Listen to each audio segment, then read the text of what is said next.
Hello friends, आज हम देखेंगे चैप्टर नंबर 4 का प्रॉपर्टीज ऑफ डिटर्मिनेंट। ओके, हम चैप्टर नंबर 3 के अंदर कुछ ऑपरेशन पढ़ चुके हैं, जो कि था रो ऑपरेशन, था कॉलम ऑपरेशन, था ठीक है।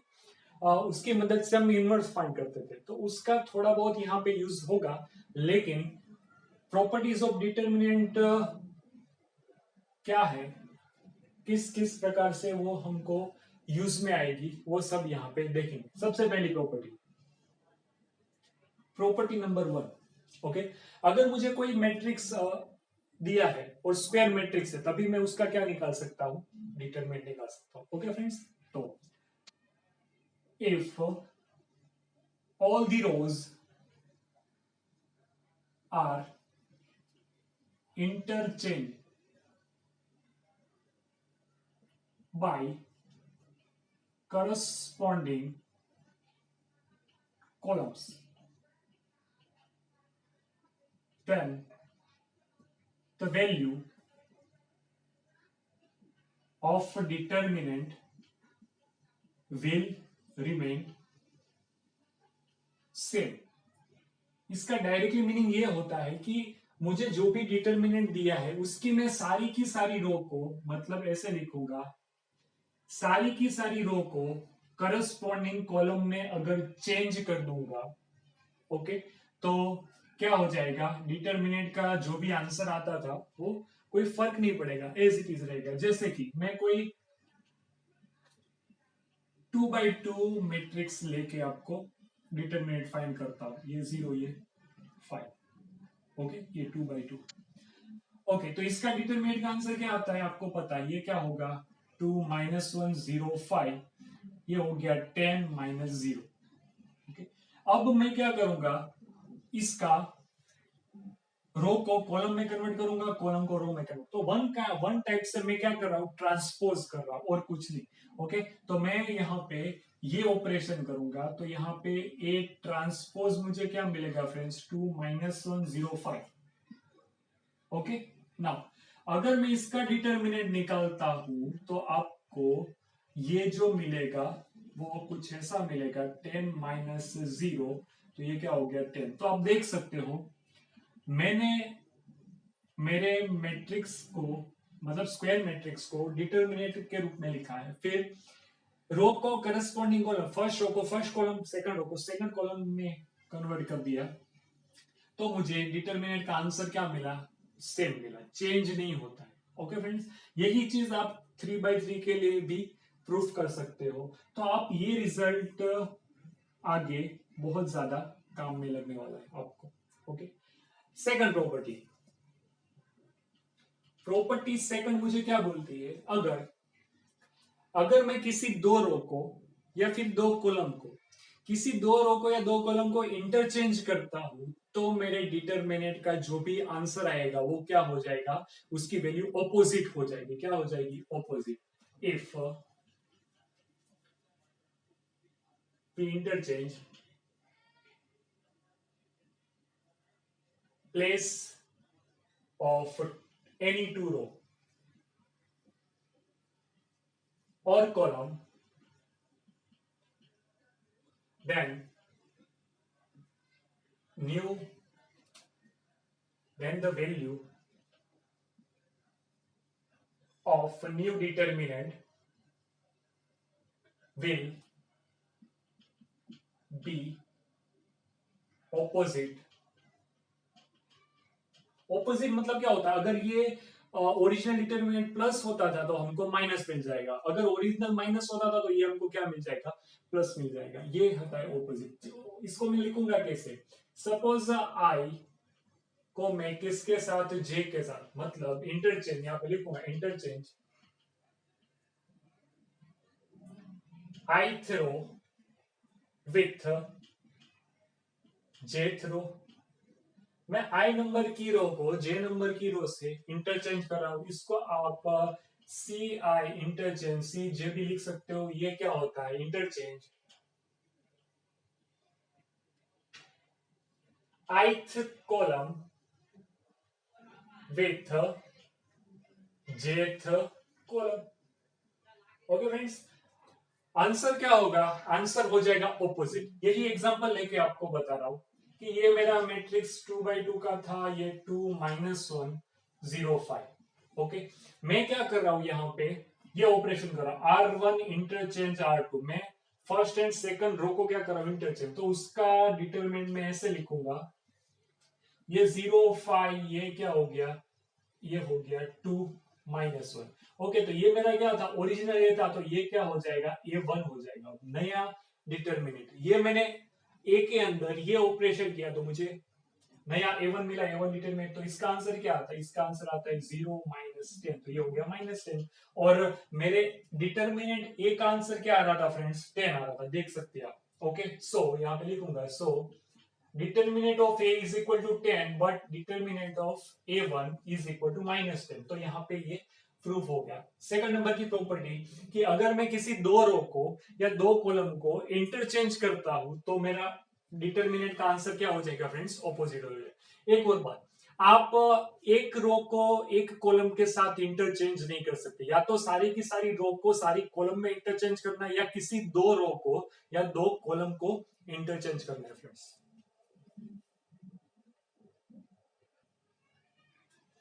Property number 3 and property number 4 मुझे ऐसा बोलती है, if each element of row और column of determinant is multiplied by a constant k, okay, then the value will get multiplied by k। कैसे, अगर मैं कोई डिटरमिनेंट को, ये है 1 -1 0 3 5 2 -2 1 1, इस डिटरमिनेंट के अंदर मैं अगर R1 को 2 से मल्टीप्लाई करूंगा, किससे मल्टीप्लाई करूंगा, 2 से, तो मैं लिखूंगा ऐसे, R1 में ऑपरेशन किया, R1 को 2 से मल्टीप्लाई किया।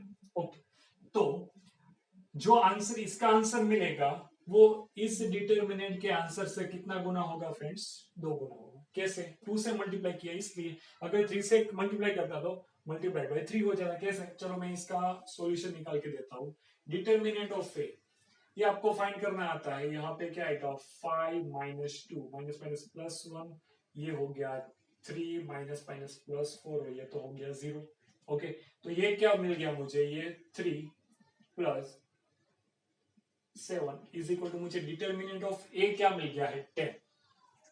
अगर मैं डिटरमिनेंट के अंदर ये ऑपरेशन कर रहा हूं, ये ऑपरेशन क्या है, R1 को मैंने क्या किया, 2 से मल्टीप्लाई किया, तो अब जो नया डिटरमिनेंट मिलेगा वो क्या मिलेगा, यहाँ पे 2, ये -2 और ये 0, ये 3 5 2 -2 1 1, इसमें कोई चेंज नहीं है। ओके, नाउ अब मैं क्या करूंगा, अब मैं यहाँ पे इसको सोल्व करने जा रहा हूं। 2, ये आपको पता है ये क्या आएगा, 5 -2 माइनस माइनस प्लस 2, ये होता है 3 माइनस माइनस प्लस 4 प्लस 0, ये। ओके, नाउ ये कितना हो गया 6, ये 3 बचेगा, 3 2 6 प्लस ये कितना होता है 7, 7 प्लस 7 इंटू 2 14, ये मुझे कितना मिल गया 20। तो आप ये बोल सकते हो कि ये जो मैंने ए के अंदर ऑपरेशन करने के बाद मुझे ये A1 मिलेगा, ये मेरा डिटरमिनेंट ए था, मैंने इसके अंदर ये ऑपरेशन किया, तो अब मेरा जो ए डिटरमिनेंट वो क्या हो गया A1। तो मैं A1 को क्या लिखूंगा, A1 डिटरमिनेंट 20। तो मैं अगर ए को और A1 को कंपेयर करूं तो A1 is equal to 2 times determinant of ऐसे होगा, हाँ, क्योंकि इसका आंसर क्या है 20 इज इक्वल टू 2 इंटू 10, तो ये भी क्या हो गया 20 इज इक्वल टू 20 में लिख सकता हूं। ओके, या फिर आपको ऐसे याद रखना है कि मैं किसी भी रो को या किसी कॉलम को किसी कांस्टेंट से मल्टीप्लाई कर, सपोज मैंने इस सेकंड रो को यहाँ पे मैंने 5 से मल्टीप्लाई किया होता, तो मेरा डिटरमिनेंट का आंसर कितना हो जाता फ्रेंड्स, 5 गुना हो जाता। ओके, तो यहाँ पे आगे कितना आ जाता, 5 आ जाता। ओके, आई होप कि आपको ये समझ में आया होगा। ना प्रॉपर्टी नंबर 4 एकदम सिंपल है, if corresponding element of any two row और column of determinant are same then the value of determinant will be 0। Okay, ये जो प्रॉपर्टी है हम 4.2 के अंदर सम को प्रूफ करने में बहुत ज्यादा यूज करेंगे। कैसे, ये ऐसा बोल रहे हैं कि अगर मेरे पास कोई डिटरमिनेंट है, ये A1 B1 C1, ये A1 B1 C1, ये A2 B2 C2, तो इसका आंसर मैं डायरेक्टली क्या लिख सकता हूं, इसका आंसर मैं डायरेक्टली 0 लिख सकता हूं। यहाँ पे रीजन क्या लिखेंगे, because R1 is equal to R2। First and second row क्या है फ्रेंड्स, सेम है। First and second row same होने के कारण मैं इस डिटरमिनेंट का आंसर डायरेक्टली क्या लिख सकता हूँ, 0। सर इसका प्रूफ कैसे होता है, इसका प्रूफ ऐसे होता है कि अगर मैं यहाँ पे ऐसा सोचूं कि मुझे पहली रो को और सेकंड रो को इंटरचेंज करना चाहिए। हमने प्रॉपर्टी नंबर सेकंड में पढ़ा था कि अगर मैं दो रो को इंटरचेंज करता हूं तो क्या आ जाएगा, आगे माइनस का सिंबल आ जाएगा। तो यहाँ पे determinant of A is equal to minus determinant of A होगा। ओके, अब इस डिटरमिनेंट ऑफ ए को मैं इस साइड लेके आऊंगा तो इज इक्वल टू 0। तो determinant of A is equal to क्या हो गया, 0। ये मेरा प्रूफ। ओके फ्रेंड्स, ये प्रॉपर्टी नंबर 4। इस प्रॉपर्टी का और इस प्रॉपर्टी का हम बहुत ज्यादा यूज करने वाले हैं। और एक इसके साथ में आपको एक बात बता दूं नोट करके, अगर मेरे डिटरमिनेंट के अंदर कोई एक रो, इफ एनी वन रो और one column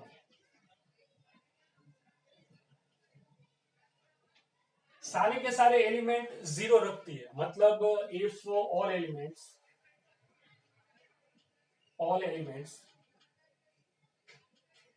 of any one row or one column is 0, then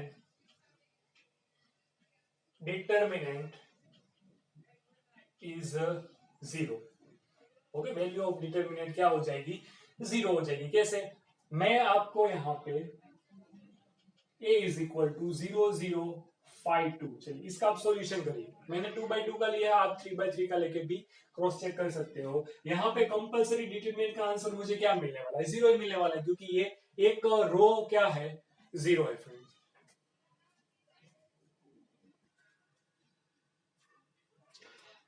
property number 5 मुझे ये बोलती है कि a determinant can be written as a sum of two or more determinant। कैसे, अगर मुझे कोई एक रो में या एक कॉलम में, ओके, दो नंबर का एडिशन दिया हो कि भाई ये a1 plus b1, a2 plus b2, a3 plus b3, ये चीज आपको कॉलम के रूप में भी दे सकते हैं। ओके, तो उस कंडीशन में आप क्या कर सकते हो, उस कंडीशन में आप दो डिटरमिनेंट का एडिशन बता सकते हो। कैसे, मैं सबसे पहले क्या लिखूंगा, पहला पहला पहला एलिमेंट लिखूंगा। यहाँ पे a1 आएगा, यहाँ पे a2, यहाँ पे a3। ओके, बीच में प्लस, यहाँ पे क्या आएगा, ये दूसरा b1 b2 b3, b1 ये b2 ये b3, बीच में क्या हो गया, प्लस। ओके, किसी स्टूडेंट को अब ये क्वेश्चन होगा, सर ये एलिमेंट में क्या करेंगे, तो इन एलिमेंट को यहाँ पे एज इट इज लिख देना है, c1 c2 c3 d1 d2 d3। आपको दोनों के दोनों डिटरमिनेंट के अंदर इन दो रो को क्या करना है, एज इट इज लिख देना, d1 d2 d3। ओके, अब तो क्या सर, अगर सपोज यहाँ पे ऐसा हो a1 माइनस b1 हो, a2 plus b2, a3 plus b3 हो, तो उस कंडीशन में मैं क्या करूंगा, तो उस कंडीशन में सिर्फ आपको यहाँ पे तो प्लस ही रखना है, लेकिन यहाँ पे जो b1 वाला एलिमेंट वो आगे क्या कर देना है, माइनस कर देना है। ओके फ्रेंड्स, कैसे, देखिए मैं ये रो का ऑपरेशन आपको बताया। अगर सपोज कॉलम में हो तो मैं क्या करूंगा, कॉलम में हो तो आपको सपोज फॉर एग्जांपल आपको ऐसा दिया होगा, a1 यहाँ पे, a2 यहाँ पे, a3 प्लस कोई p3 दिया। ओके, यहाँ पे b1 ये b2, यहाँ पे b3 प्लस कोई p3 दिया है, ये c1 ये c2 ये c3 प्लस कोई p3 दिया है। ओके, तो सर इस कंडीशन में हम दो डिटरमिनेंट का एडिशन कैसे करें, तो आपको यहाँ पे कॉलम को थर्ड कॉलम को अलग अलग एलिमेंट में लिखना, मतलब a1 a2 तो एज इट इज, तो यहाँ पे पहले में क्या आएगा, a3 b3 c3, बीच में प्लस, यहाँ पे b1 c1 b2 c2 as it is. Okay, पहले मैंने ये पहला एलिमेंट का थर्ड कॉलम में लिख लिया, बाद में मैं क्या करूंगा, p3। ओके, यहाँ पे मैंने सेम एलिमेंट दे दिए, तो यहाँ पे p3 की जगह पे p4 कर सकता हूँ, यहाँ पे p5 कर सकता हूँ, ठीक है, आपको दिक्कत ना हो इससे। यहाँ पे p4 यहाँ पे P5 लिख सकता हूं, बाकी एलिमेंट में कोई चेंज नहीं होगा। ओके, मोरल क्या है? मोरल ये है कि आपको ये समझना पड़ेगा कि अगर रो के रूप में दिया है, रो के फॉर्म में दिया है, तो मैं मैट्रिक्स का एडिशन ऐसे बता सकता हूं। अगर कॉलम के फॉर्म में दिया है तो मैं मैट्रिक्स का एडिशन ऐसे बता सकता हूं। नंबर कोई भी हो, कोई फर्क नहीं पड़ता। ओके, ये लास्ट प्रॉपर्टी, ये प्रॉपर्टी मुझे क्या बोलती है कि if each element of any row of determinant, sir row का भी हो सकता है या कॉलम का भी हो सकता है, okay, is multiplied by non zero real number and added to corresponding element of another row, the value of determinant will remain same. मतलब कोई चेंज नहीं होगा। कैसे? मैं कोई मैट्रिक्स ले रहा हूं, ए स्क्वायर मैट्रिक्स है 2 -1 0 5। ओके फ्रेंड्स, इस प्रॉपर्टी का यहाँ पे यूज करते हैं और प्रूफ करते हैं। तो मैं पहले क्या करूंगा, मैं एक काम, अच्छा यहाँ पे 0 की जगह कोई 1 लेता हूं। ओके, मैं क्या कर रहा हूं कि R1 में ऑपरेशन कर रहा हूं, R2 को 2 से मल्टीप्लाई करके R1 में ऐड। ये प्रॉपर्टी यही तो बोलती है मैं किसी भी रो को, सारे एलिमेंट को किसी कांस्टेंट के साथ मल्टीप्लाई करके किसी और रो में ऐड करूंगा तो जो ओरिजिनल डिटरमिनेंट था उसमें कोई फर्क नहीं पड़ेगा। ये प्रॉपर्टी मुझे ये बोलती है, क्या बोलती है? किसी भी रो को कांस्टेंट से मल्टीप्लाई करके किसी और रो में करस्पॉन्डिंग एलिमेंट में ऐड करना है फ्रेंड। यहाँ पे इसको इसी के रिस्पेक्ट में आने वाले, मतलब इसी के करस्पॉन्डिंग आने वाले एलिमेंट में ऐड करना है। ओके, तो यहाँ पे मैंने ये ऑपरेशन किया तो मुझे जो नया डिटरमिनेंट मिला वो ये होगा, ये ए था।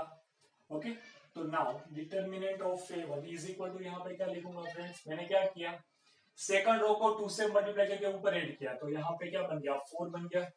सेकंड रो का मतलब इसको 2 से मल्टीप्लाई करके यहाँ पे दिया, इसको 2 से मल्टीप्लाई, क्या हो गया 10 ऊपर जाएगा तो क्या बच जाएगा 9, ये 1 5। चलो मैं इसका आंसर निकालता हूँ। इसका आंसर क्या आएगा, इसका आंसर आएगा 20 माइनस 9 इज इक्वल टू क्या मिला 11। ओके, तो डिटरमिनेंट ऑफ ए का भी आंसर क्या मिलना चाहिए, 11 ही मिलना चाहिए, क्योंकि मैंने ये जो प्रॉपर्टी लिखी है उसी को तो हमको प्रूफ करना है। ओके, तो ये 2 into 5 तो 10 minus minus plus 1 is equal to 11। Okay friends, आप देख सकते हो कि यहाँ पे determinant of A is equal to determinant of A1 मुझे मिल गया। इसका हमने यूज कहां पे किया था, इसका हमने यूज मैट्रिक्स चैप्टर के अंदर ऑपरेशन, रो ऑपरेशन और कॉलम ऑपरेशन के रूप में किया था, आपको शायद याद होगा। ये हमारी 6 प्रॉपर्टी है, ये प्रॉपर्टी मैंने प्रूफ करके बता दी। इन प्रॉपर्टी का यूज मैं कहां पे करूंगा, एक्सरसाइज नंबर 4.2।